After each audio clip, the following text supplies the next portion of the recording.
And I love living in it. It's just nice knowing I can come home and it's mine. That's what I love about it, knowing that it is my house. My name is Delena Winter. I live in the Waters here in Moore.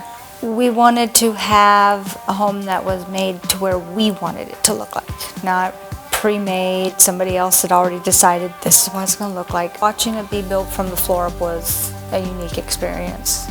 You know, getting to take pictures, seeing every week how much different it had changed. Designing was fun because you're like, oh, I want this. No, I want this. Oh, God, this is even better. You know, type of thing. You have a hard time deciding what you want. It's still not even real. Doesn't feel like we own a home yet. It's like we're still renting.